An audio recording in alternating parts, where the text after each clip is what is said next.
নমস্কার বন্ধুরা। বিগত দিনে আপনারা আমার দুটো ভিডিও দেখেছেন। সেখানে আমি বিএসএফ নিয়ে আপনাদের কিছুটা বোঝাবার চেষ্টা করেছি। আশা করি আপনারা সেখান থেকে যেটুকু বুঝতে পেরেছেন। আজও বিএসএফের উপরেই আমি আরেকটা কয়েকটা কথা বলবো। সেটা ভিডিওগুলো আমি বড় করতে চাই না, লেন্দি হলে পরে অসুবিধা হবে। সেটা হচ্ছে যে একটা বিএসএফ পড়ার আগে তার কতগুলো নিয়মকানুন আছে। আপনারা যেহেতু বিএসএফ দেখে নিয়েছেন, সেহেতু সেইটা নিয়ে আমি আর নতুন করে কিছু বলতে চাইছি না। সেটা যে কী করব, বিএসএফ পড়ার আগে আমরা সর্বপ্রথম একটা ভিজুয়াল ইন্সপেকশন করব।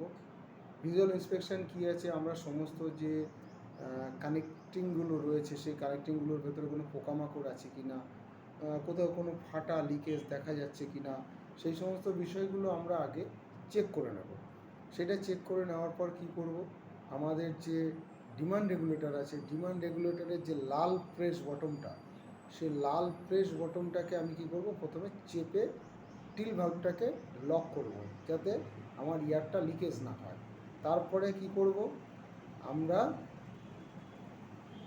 মেন ভাল্বটাকে অন করব, সিলিন্ডারে এয়ার সিলিন্ডারে মেন ভাল্বটাকে অন করে দেবো। অন করে দেওয়ার পরে সঙ্গে সঙ্গে আপনি দেখতে পাবেন প্রেশার গেজে শো করবে কতটা প্রেশার আছে। তাহলে আমরা প্রেশার কতটুকু ওকে রাখবো যে উপযুক্ত আছে বলে বা মান্যতা দেব যে বিএসএফটা পরে এটা কাজ করার মতন আছেন প্রেশার, তাহলে সেটা মান্যতা দেবো হচ্ছে 80%। 80% মানে সেদিনকে একটা কথা বলেছিলাম যে যদি আপনারা বারে দেখেন তাহলে 300 বার, আর এদিক দিয়ে যদি আপনারা লিটারে আসেন তাহলে কিন্তু 2040 লিটার এটা স্পাইরো কোম্পানি যে দিয়েছেন, মানে ওই বিএসএফটা আমাদের যে ডিপার্টমেন্টকে সাপ্লাই করেছেন তাদের যে গাইডলাইন বুক, সেখান থেকেই আমি বলছি, এটা আমার কথা নয়, কোম্পানির কথা। তাহলে সেখানে কিভাবে আমাদের যে 6.8 লিটার ওয়াটার ক্যাপাসিটি বেরোয়, সেগুলো সবই আপনারা জেনে গেছেন, ওই বিস্তারিত আমি আর যাচ্ছি না। তো যাই হোক, তারপরে আমি ওটা দেখব যে 80% মানে হচ্ছে, তাহলে 300কে আমি যদি 80% ধরি, 300 মানে 80 করে, তাহলে 3×8 = 240 বার। 240 বার যদি প্রেশার শো করে বা তার উপরে থাকে, তাহলে আমরা সেটাকে কাজের উপযুক্ত বলে মেনে নেব। আর তার নিচে যদি থাকে তাহলে কিন্তু এয়ার সিলিন্ডারটাকে রিপ্লেস করতে হবে।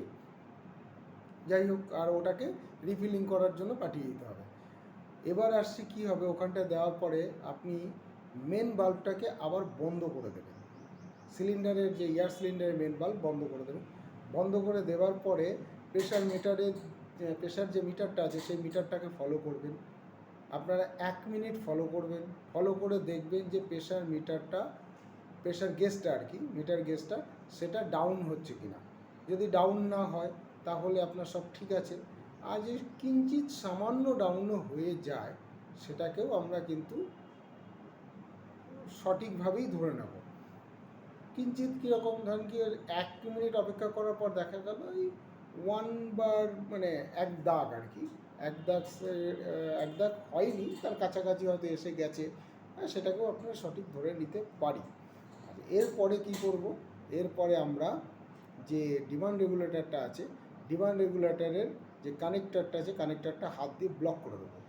দিয়ে টিল বাল্বের ঠিক মিডিলে, অপোজিটে মিডিলে, যেখানে আপনাদের আগের দিন দেখিয়ে দিই, ওখানে প্রেস করব। প্রেস করে হাতটাকে আস্তে আস্তে সরিয়ে ধীরে ধীরে এয়ারটাকে রিলিজ করব। আর মিটার গেজের দিকে ফলো রাখবো যে ওই মিটার গেজটার, মানে যে মিটার গেজ আমি দেখিয়েছিলাম, সেই মিটার গেজটা যখনই কি না 60 বারে আসবে আর ওয়ার্নিং হুইসেল বাজতে শুরু করবে। তো ওয়ার্নিং হুইসেলটা যদি তখনই বাজতে শুরু করে, তাহলেও আমার বুঝে নেব যে আমার প্রেশার সব ঠিক আছে। তাহলে এই মুহূর্তে এই যে কতগুলো যে চেক বললাম যে আপনারা দেখলেন, এর মধ্যে কিন্তু কী বেরিয়ে গেল, একটা বেরিয়ে গেল দেখেন হাই প্রেশার টেস্ট, একটা লো প্রেশার টেস্ট, সবই কিন্তু হয়ে গেল। কি বুঝতে পারছেন? কি লো প্রেশার টেস্টটা বুঝতে পেরেছেন? আপনি যখন ব্লক করে আস্তে আস্তে ছাড়ছেন এবং সেখানে যখন ওই সাইরেনটা বাজলো, সাইরেন মানে ওয়ার্নিং হুইসেলটা বাজলো, তখন ওটা লো প্রেশার টেস্ট হয়ে গেল। আর এদিকে প্রেশার গেজটা যখন আপনি দেখলেন সেটা যে 1 মিনিট অপেক্ষা করেছিলেন, হাই প্রেশার টেস্টটাও আপনি ওখানে দেখে নিয়েছেন যে লিকেজ আছে কি না। তাহলে আমার কমপ্লিট হয়ে গেল। তাহলে কি কি টেস্ট হলো দেখুন, ভিজুয়াল টেস্ট হলো, হাই প্রেশার টেস্ট হলো, লো প্রেশার টেস্ট হলো, ঠিক আছে। এইবার কি করতে হবে, এইবার আমরা বিএসএরটাকে ওয়্যারিং করব। ওয়্যারিং কীভাবে করতে হয় দেখিয়ে দিয়েছি। এবার ওয়্যারিং করার পর আরেকটা টেস্ট কিন্তু করতে হবে। কি করতে হবে সেটা হচ্ছে গিয়ে ফেস মাস্কটা পরে যখন ডিমান্ড রেগুলেটরটা সেটিং করে দিলেন, সেটিং করে দেবার পর মেন বাল্বটাকে বন্ধ করে দিতে হবে। বন্ধ করে দিলে পরে এখানেও কিন্তু দেখুন, এখানেও মানে একটা লো প্রেশার টেস্ট আবার আসছে একটা। সেটা কি আসছে, সেটা হচ্ছে যখন ওই ওয়ার্নিং হুইসেলটা বাজতে বাজতে বন্ধ হয়ে গেল, এবার সে নিঃশ্বাসটা নিতে পারছে কি না, যে বিএসএফ করে নি। যদি সে হাত দিয়ে ইশারা করে আমি আর পারছি না, সঙ্গে সঙ্গে মেন বাল্বটা অন করে দেবেন। অন করে দিলেই আবার সে এয়ারটা পেয়ে যাবে।